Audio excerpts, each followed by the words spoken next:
So one of the questions I get asked all the time, whether it's a new cultivator or someone that's been doing this for a long time, Willie, what's the best grain spawn? Is there one that's better than the other? Or should I use a specific grain spawn for this certain type of mushroom?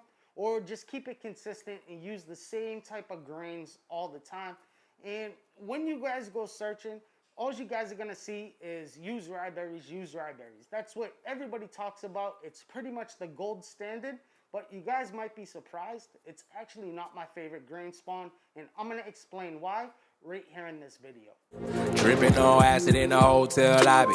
Everything moving hella fast, Ricky Bobby. Floating in the ethers. Listen to the ethers, you can probably tell the future. Superhuman man. What's going on, Trip Team? First of all, I want to welcome you guys back to a brand new video. Now, if you guys ain't subscribed to my channel, take a second, go right down below.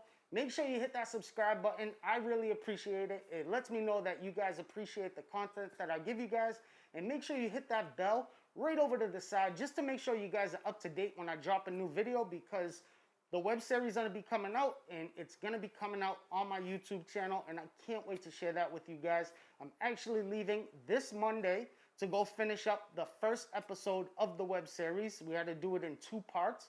So I know you guys are going to be really, really excited when that actually drops. And as always, all my social media is right here. So if you guys want to stay up to date, see some things going on behind the scenes, get in contact with me, all that good stuff, you guys could go check out all my social media. So when you guys want to start growing more bulk and start going deeper and deeper into your mycology career, you guys want to start getting away from the BRF cakes and the PF tech, and you want to start moving on to monotubs and Martha tents and stuff like that, along with figuring out what type of way you're going to grow and what type of substrate you're going to use, you also have to figure out what type of grain spawn you're going to use. It's going to be one of the first things you need to figure out, because you need to figure out what your mycelium is going to colonize and what you're going to use to inoculate your bulk substrate. So 3 of the most common grain spawns on the market, whether you're in the US or Europe, is wild birdseed, rye berries, and popcorn. Those are the 3 most common grain spawn that you guys will find on the market. Now, if you ask any experienced cultivator, they'll tell you that rye berries are the #1 grain spawn to use. They're the gold standard, they're the best of the best. And that's not necessarily true. Yes, rye berries are great grain spawn. I actually believe that they're not the best grain spawn in my personal experience. You know, I've used almost every type of grain spawn there is to use, and I can tell you for a fact that rye berries are really good, but they're not the best. Now, why do we use grain spawn in the first place? What's the purpose of it? So grain spawn is used for your mycelium to colonize, and then we're going to use that grain spawn as inoculation points for our bulk substrate. Now, most grain spawn that we use is going to be very rich in nitrogen, but the same doesn't apply to all bulk substrates. Let's take straw, for instance. Straw is a very common bulk substrate that we use on its own, or we use it as an additive with our manure-based substrates, but it's very low in nitrogen. So once we have them colonized grains that are already high in nitrogen, and we add it to pasteurized straw, say for instance, that's going to help introduce a source of nitrogen, which is one of the things mushrooms and mycelium need to thrive. Now, the reason why we don't just use a monotub full of sterilized rye berries as our bulk substrate is simply cost. It's not cost effective. That's the reason why we don't do it. We use much cheaper ingredients like vermiculite and manure, and then we take our colonized grains and we add it to that and let it colonize. It creates a much more cost-efficient way of doing things, and you also get added benefits from all the other things that are in that bulk substrate, like the manure and the vermiculite and all them other things to retain moisture and other added nutrients like magnesium and calcium and all other types of things. So let's jump into this. We're going to talk about the 3 most common grain spawns that you're going to come across when you guys decide to get into mushroom cultivation. Now, these are going to be listed from worst to first, in my personal opinion. You know, everybody's opinion can matter. They're like buttholes, you know, everybody got one. But at the end of the day, it really comes down to experience, and it really comes down to what you're cultivating. Depending on what you're cultivating you could have varying degrees of experiences with each of these grain spawns. So this is just in my personal opinion when it comes to some of the most common mushrooms that you guys are going to be cultivating. Coming in at number 3 is popcorn. Now, popcorn is readily available, and that's the reason why most people like to use popcorn. Now, one of the downsides to popcorn is the expansion size once it's hydrated. So once the popcorn's actually hydrated, it expands to about 3 to 4 times its actual size when it's dehydrated. Now, some people might be asking, why does that even matter? Well, there's 2 really good reasons why that matters. The first reason is you're getting much less inoculation points per pound of grain spawn than you would if you was using a much smaller grain.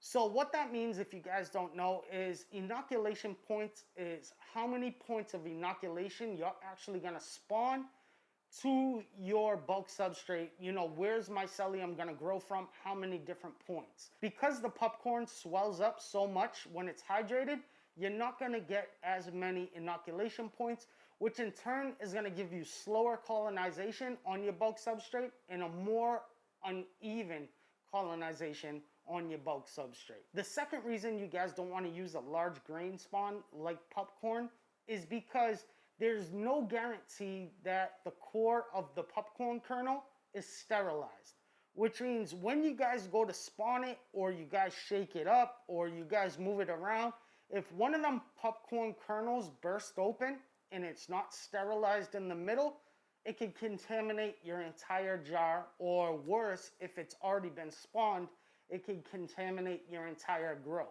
So them are the 2 reasons why I tend to stay away from popcorn. Now, it will work really well, and I have a tech out there, so if you guys want to go watch that video, you guys could go watch that video. I'll show you how to prep it and use it and spawn it and all that good stuff. But at the end of the day, it's not my number 1 preferred grain spawn to use. Now, if you live in an area where you're on a budget and you don't really have access to any other types of grains, popcorn might be the best option for you. Every type of mushroom that will colonize rye berries will also colonize popcorn. It all matters about what you spawn it to in the end. So are you going to spawn it to a manure-based substrate? Are you going to fruit it right off of the colonized popcorn itself? It really just comes down to what type of mushroom you guys are going to be cultivating. So if I was going out to pick up some grains, popcorn would definitely be last on the list. Number 2 is rye berries. Now, this is where a lot of, let's say, bickering is going to come into play. This is extremely debated in the mycology community. Most people would tell you rye berries is the best. It's the best grain that you could possibly use. And undoubtedly, it's an amazing grain spawn. It's amazing. It's one of the best grain spawns, if not the best. It's just not my favorite. There's a few things that takes rye berries from being in first place to being in second place when it comes to this list of 3. Let's talk about the first thing. The first thing is the price. Rye berries are extremely expensive. Now, even if you could find a good price on the rye berries themselves, say from shrimpsupply.com, great supplier, they always have them in stock and they'll get to they'll get them to you fast. Even with their cheap prices, the cost of shipping is almost as much as the rye berries themselves. So, and there's really nothing they could do about it. They have no control over that. So the best way to get your rye berries is to try to bundle them with other things just to try to make up for that shipping cost. But that's one of the really big downsides of rye berries. The second downside to rye berries is if you don't do them right. Now, I have a video that shows you how to do them right, and there's a bunch of other texts out there that show you how to do them great. They turn into mush and they'll end up sticking to each other. So you have to do them the right way. You have to make sure that they're hydrated correctly, and you guys take all the proper steps before you guys actually load up your jars and sterilize them. If you guys just rush through it, you're going to end up with a hard rock of goop because you guys didn't do it the right way. The third reason why rye berries are something to be a little bit cautious about is they also swell up 2 to 3 times their size when they're fully hydrated. Now, the reason why we want to try to avoid that is almost like the popcorn. One, you're going to get less inoculation points. And two, when you guys go to break up the fully colonized rye berries, if you guys are a little bit too rough or you guys hit the jar too hard, you could burst open one of them rye berries and it might not be sterilized and it could contaminate your grow or it can contaminate that jar, you know, depending on what part, what phase you are in your grow. But one of the really big downsides is the price. Now, I use rye berries all the time. I love rye berries, but they do have their pros and their cons. Now, the pros of rye berries is they're very nutritious and mycelium and mushrooms love them. They make a great substrate, they make a great grain spawn, and they're readily available. You could pretty much get them everywhere. Now, in the UK, I know you guys have a tough time getting rye berries, but if you guys want to use wheat berries, you guys could use wheat berries. The only downside with wheat berries is once you hydrate them, when that moisture starts to run out, they actually start to shrink and they get hard. So that's the only downside about wheat berries, and that's why I didn't include them on this list. But if you guys are looking for something that's comparable to rye berries, that's more available to you guys could use wheat berries and you could prep them pretty much the same way. There's a lot of videos out there and a lot of write-ups, text, telling you guys how to prep them the right way. Now, when it comes to rye berries, I pick up 25-pound bags, 50-pound bags. I use a local source, and I also use Shroom Supply and other online vendors. Now, if you guys want to get your hands on some rye berries, I'll put some links in the description below. That's the absolute cheapest you'll find them for anywhere online. Go ahead and search. They're not affiliate links. I don't get paid for any of that stuff down there. I just did it as a favor for you guys because I know a lot of you guys are going to be asking, where's the cheapest place to get them? And if you guys just go into the description, you guys will be able to find the cheapest place to get your rye berries. Coming in at number 1 is wild bird seed or millet. It's pretty much all the same thing, and we're gonna talk about the differences right now. So when you guys get wild bird seed, it's gonna compose of a few different things. Corn, millet, and sunflower seeds. Now you guys could purchase millet or milo individually on its own without the sunflower seeds, without the corn, any of that. But it's more expensive. I actually prefer millet or wild bird seed cleaned up over rye berries personally myself. So when you guys purchase your wild bird seed, you guys are gonna have to clean it up. Now, I got a video out there showing you how I prep and sterilize my wild bird seed. You guys could go check it out. There's actually a couple other people that just took the video and posted it online and stuff like that. So it's out there all over the place if you guys want to follow exactly what I do. So pretty much what you're going to do is you're going to fill it up with water. You're going to let all the sunflower seeds rise to the top. They're going to float on the surface while the millet and the popcorn is going to sink to the bottom. And you're going to get rid of them sunflower seeds. The reason why we want to get rid of the sunflower seeds is because they pretty much have hollow centers, which is going to create the same problem that the burst rye berries or the burst popcorn kernels would cause. They could be not sterilized in the center and contaminate our grow. So we want to get rid of them, only leaving behind the cracked corn and the millet. So pretty much once you take your wild bird seed and you clean it up, you're just left with cracked corn and millet. So if you guys want to go out and purchase millet, like I said, you'll get it, but it's more expensive, or you guys could put a little work in, clean up your wild bird seed, and you'll pretty much end up with millet in the end. Now, what are some downsides to wild bird seed?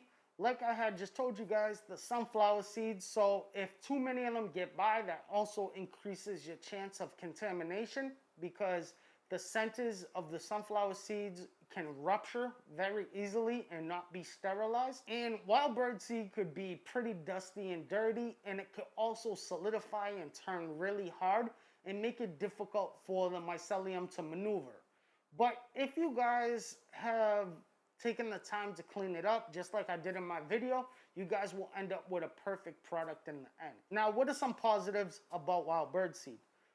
The biggest positive over all else is the price. Wild birdseed is extremely cheap. Pretty much the other day, I went to the local hardware store and I was able to get a 10-pound bag for $2.99 on sale. Now, you guys can pretty much find this deal all over, just go into your local hardware store. And usually what they do is if a bag has been ripped open or something like that, they'll put some tape over it and they'll just mark it down half price or whatever. And you just ask them, do you guys have any damaged bags of wild birdseed? And they'll pretty much sell you whatever they have at a really good price. But even if you guys are buying it undamaged, you guys could get a really good price on it. There's 50-pound bags of wild birdseed for less than $20. So if you guys have the space to store bulk wild birdseed, you guys could score a really good price. The second pro to wild birdseed is it's pretty much 85% millet. So once you guys clean out all them sunflower seeds, you guys are just pretty much left with milo or millet. And that's, in my personal opinion, the best grain spawn that you guys could use. It's the perfect size, so the chances of the center of the millet being sterilized is really high, and you also get much more inoculation points per pound than you would if you was using rye berries or popcorn or wheat berries or some other type of grain spawn. So you're gonna get a much more even, consistent colonization of your bulk substrate if you guys use a much smaller grain spawn than rye berries or popcorn. Millet and the cracked corn are also high on nitrogen, just like the other two, and it's a great substrate to start off your agar wedges or just to inoculate straight from a LC or a spore syringe. Mycelium will thrive on wild birdseed just as it will on the other two, but wild birdseed, in my personal opinion, is your best bang for the buck. If you guys are starting out, you guys are gonna get a lot of inoculation points at a really low price point, and it's very easy to prepare and sterilize correctly. Regardless, whatever type of grain spawn you decide to use that will fit your lifestyle and your grow and what you're cultivating, I'm sure you guys will be happy. They all have their pros and their cons. You really just need to outweigh what you're trying to do in the end. As long as you know what you're trying to achieve, it will be a lot easier trying to decide which type of grain spawn will work for you. Either way you look at it, most mushrooms are gonna thrive on all of these grain spawns, and you guys are gonna get exactly what you're looking for. There's a lot of debate out there. Really, at the end of the day, use what's available to you, what you can afford, and you can make it work. Like I say all the time, mycology itself is a science.